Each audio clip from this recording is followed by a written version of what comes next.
Hello student, welcome to my YouTube channel Edu world classes में। तो आज का मेन टॉपिक है class 10th chemistry chapter 1 chemical reaction and equation.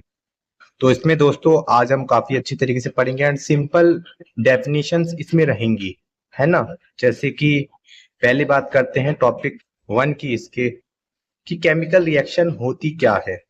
तो chemical reaction क्या होती है, चलिए देखते हैं।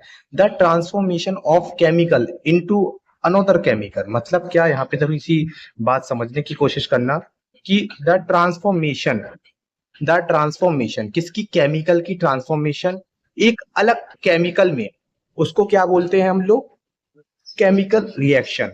यानी कि ट्रांसफॉर्मेशन, चेंज, एक बदलाव किसी भी चीज का।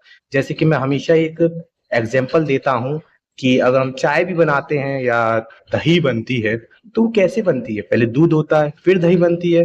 या चाय में हम काफी सारी, चाय बनाने में काफी सारी चीजें करते हैं ना, तो उस चीज को हम क्या कहेंगे, पहले पानी डाला, पत्ती डाली चाय में, तो कुछ नई चीज बन जाती है, एक बदलाव होता है।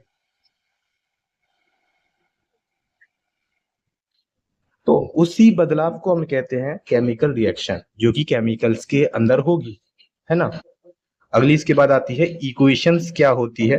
तो इक्वेशन द रिप्रेजेंटेशन, तो रिप्रेजेंटेशन मतलब समझिएगा, रिप्रेजेंटेशन मतलब किसी चीज को रिप्रेजेंट कैसे करेंगे, दिखाएंगे कैसे, शो कैसे करेंगे, है ना। जैसे कि इक्वेशन की बात चल रही है यहाँ पर, तो मैं बोलता हूँ हाइड्रोजन, तो हाइड्रोजन एक गैस है, बट हम उसको कॉपी में कैसे दिखाएंगे, आप जो पढ़ रहे हैं मैं उसको कैसे शो करूंगा, कैसे प्रेजेंट करूंगा आपके सामने, आपको समझ में नहीं आएगा वो चीजें, नहीं।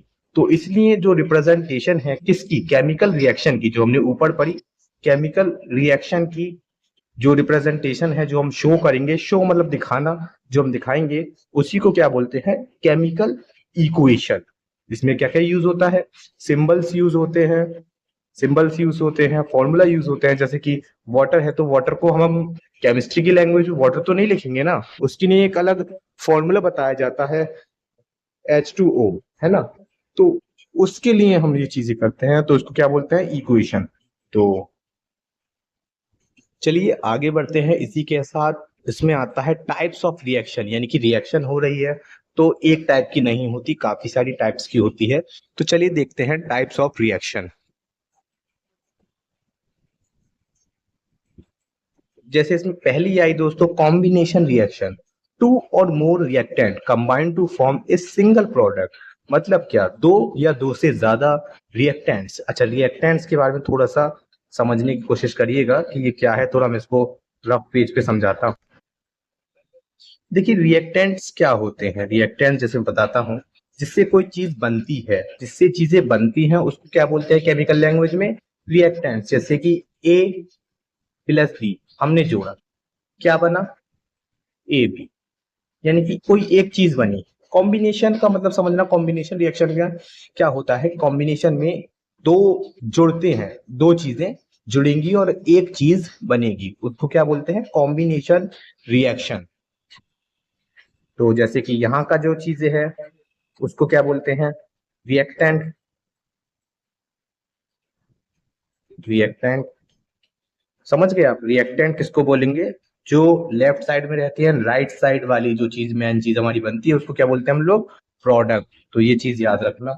और उसमें भी डेफिनेशन में भी जैसे कि लिखा हुआ है कि दो रिएक्टेंट को जोड़कर, है ना, टू और मोर रिएक्टेंट, दो या दो से ज्यादा रिएक्टेंट को जोड़कर, कंबाइन कर कर, टू फॉर्म एक, क्या बनता है, सिंगल प्रोडक्ट फॉर्म होगा। जैसे कि एग्जांपल में देखते हो, C plus O two is equal to C O to.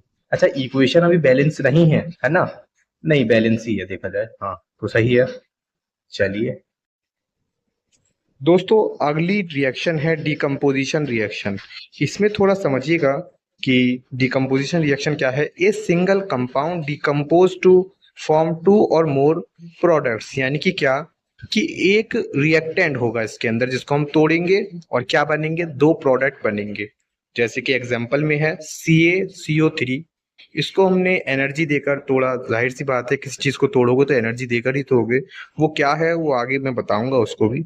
तो यहाँ CaO प्लस CO2, है ना। तो ये एग्जाम्पल भी दे रखा है, डिकम्पोजिशन रिएक्शन। कॉम्बिनेशन रिएक्शन क्या थी, जोड़ना, दो चीज को जोड़कर एक चीज बनाना। और डिकम्पोजिट रिएक्शन, एक चीज को तोड़कर दो चीजें बनाना। अगली और तीसरी रिएक्शन है हमारी डिस्प्लेसमेंट रिएक्शन। तो देखते हैं डिस्प्लेसमेंट रिएक्शन क्या होती है। Displacement reaction, A more reactive element displace A less reactive element from its compound. मतलब क्या कि एक मोर रिएक्टिव एलिमेंट किसको डिस्प्लेस कर देगा, एक काफी कम यानी लेस रिएक्टिव एलिमेंट को। अच्छा, इस चीज में आप मत कंफ्यूज होइए कि reactive, low reactive, high reactive में क्या होता है क्या नहीं होता, क्योंकि ये हम तीसरे चैप्टर मेटल नॉन मेटल में इसको काफी अच्छी तरीके से विस्तार से मैं बताने वाला हूँ। जैसे कि आप सिंपल तरीके से समझिए डिस्प्लेसमेंट रिएक्शन में होता क्या है। देखिए सिंपल लैंग्वेज में क्या होता है कि Zn है प्लस USO4, फिर क्या हुआ, प्रोडक्ट क्या बना, SO4 किसके पास चला गया, Zn के पास। देखिए जरा कि SO4 किसके पास चला गया, Zn के पास, तो क्या बन गया ZnSO4।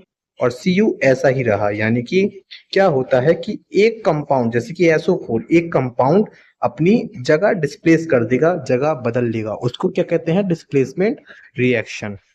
तो अगली रिएक्शन है हमारी डबल डिस्प्लेसमेंट रिएक्शन। इस पे क्या है, mutual exchange of ion take place. Example में जैसे देखिए आप, मतलब उसमें क्या था, डिस्प्लेसमेंट में एक सब्सटेंस यानी एक कंपाउंड हमारा क्या कर रहा था, अपनी जगह बदल रहा था। तो सिंगल डिस्प्लेसमेंट था, इसमें डबल है, यानी कि दो आपस में करने वाले हैं, जगह बदलने वाले हैं। जैसे बात करी जाए यहाँ पर OH की, तो OH कहाँ जाएगा, H के पास, Cl कहाँ गया, Na के पास। तो इन दोनों ने क्या करा, आपस में जगह बदल ली। कहा OH भाई मैं जा रहा हूँ H के पास, और Cl ने कहा ठीक है मैं Na के पास चला जाता हूँ। तो क्या बना, NaCl और H2O। तो इसको क्या बोलते हैं हम, डबल डिस्प्ले। तो दोस्तों आज की इस वीडियो में इतना ही, और बाकी की टाइप्स ऑफ रिएक्शन मैं अगले लेक्चर में लूँगा, सेकंड लेक्चर में। और अगर ये वीडियो आपको काफ़ी ज़्यादा हेल्पफुल लगी है तो वीडियो को लाइक और चैनल को सब्सक्राइब ज़रूर करें, और बेल आइकन भी दबाएं, जिससे आपको आने वाली वीडियो की नोटिफिकेशन मिलती रहे। Thank you for watching video.